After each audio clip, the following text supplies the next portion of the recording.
Hello everyone, welcome back to my channel, or if you're new here, then welcome. My name is Jen, also known as KnotLikeTheOthers, and this channel is all about friendship bracelets. Today we're going to be going over this Stardew Valley mini wall hanging I made a few days ago, and I think it turned out absolutely adorable. Stardew Valley is one of my absolute favorite cozy games of all time. Stardew Valley is a farming sim game where you bring your grandfather's rundown farm back to life, you can interact with the other villagers, you can collect things and explore, and ultimately you're just creating your own life while also bringing the village and the community back to life as well. And to be honest, I had a really hard time getting into it at first. Like, it just never felt like I was playing it right or like I was always missing something. But then when everything happened in 2020, I got really into the game and I invested a lot of hours into it. So I knew I wanted to make this pattern as soon as I saw it, especially because I always choose the cat to live on my farm. You can choose between a cat or a dog, and I always choose the cat. And before we jump into today's video, be sure to hit that subscribe button and be sure to hit that little bell icon as well so you'll be notified whenever I post a new video.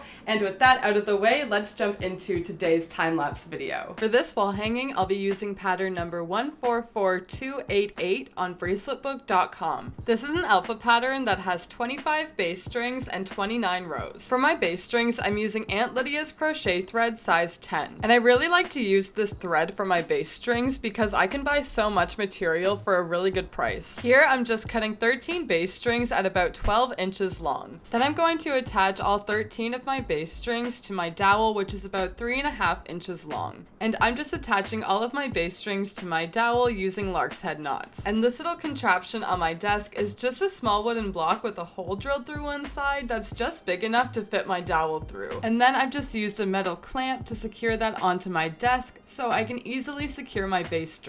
For my leading string, I'm going to be using DMC Embroidery Floss in 8 different colors. Black is also included with this palette. I just forgot to include that bobbin when I was filming. Now we're going to jump into the time-lapse portion of today's video, which is obviously the most satisfying part of these videos. To start my knotting, I've just taped down my dowel to the edge of my desk, and I'm just anchoring off my leading strings to the side with a piece of tape when I need them. Now this pattern only has 25 base strings, and because of my lark's head knots, I initially would have started with 26 base strings. So what I've done to solve that is I've just skipped over one base string while knotting my first row, and that way I'm left with the 25 base strings that I need. Also, I'm sorry that you might see my tripod pop in and out of the video every now and then because I was also filming a TikTok at the same time on my phone, so I'll have my TikTok linked in the caption below if you want to follow me over there as well. Now obviously this video is sped up a lot. To be specific, it is sped up 2,000 times. But from start to finish, this wall hanging only took me about 4.5 hours, which all things considered really isn't that bad. I really liked making this little speech bubble where you can see the snoring coming from the cat because there really weren't that many color changes and a lot of it was just negative space. And that's that pink background color that we have, so that was nice and easy to get through. The last wall hanging I made was that Oogie Boogie wall hanging, which was my last video, and there were so many color changes in that wall hanging. It literally took me so long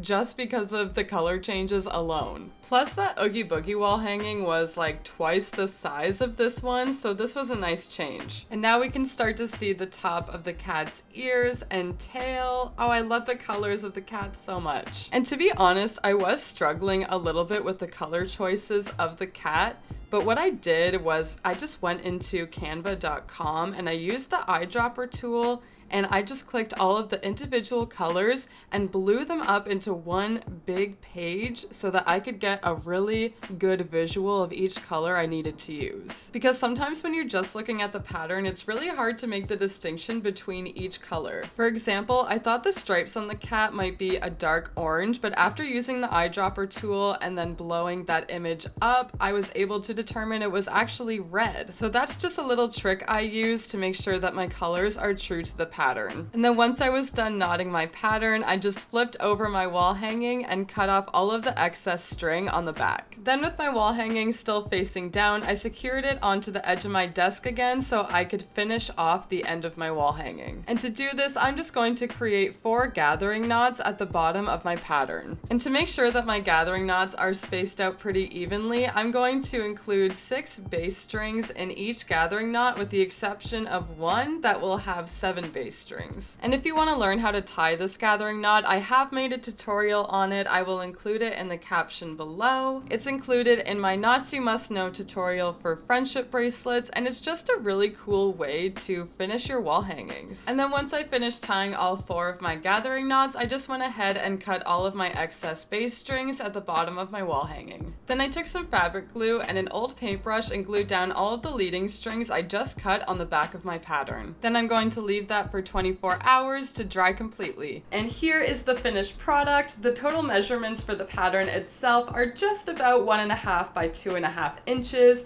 and that's including the fringe at the bottom, but not including the dowel. The dowel is about 3.5 inches long. And I am really happy with the way that this wall hanging turned out. Like I said before, it really didn't take me that long to make. It took me about 4.5 hours, which really isn't too bad. I also found myself really enjoying this pattern as I was making it. Like I said, there's not too many color switches at the top. There were a few color switches near the bottom, but it was still kind of fun and there weren't too many. I'm going to rate this pattern a 10 out of 10. If you've been thinking about making this pattern, or you've been wanting to make this pattern but you're worried that it might take forever, I really don't think you have to worry about that. Definitely recommend making this pattern. It was super fun. But that is all for today's video. If you enjoyed it, be sure to hit that like button and be sure to hit that subscribe button if you haven't already. I'll have all of my socials linked below, as well as anything else I mentioned in this video. Let me know down in the comments if you have any questions or if there's any content that you'd like to see me post on here. And with that, I hope you drink lots of water today. I hope you have your favorite snack today, and I will see you in the next video. Bye!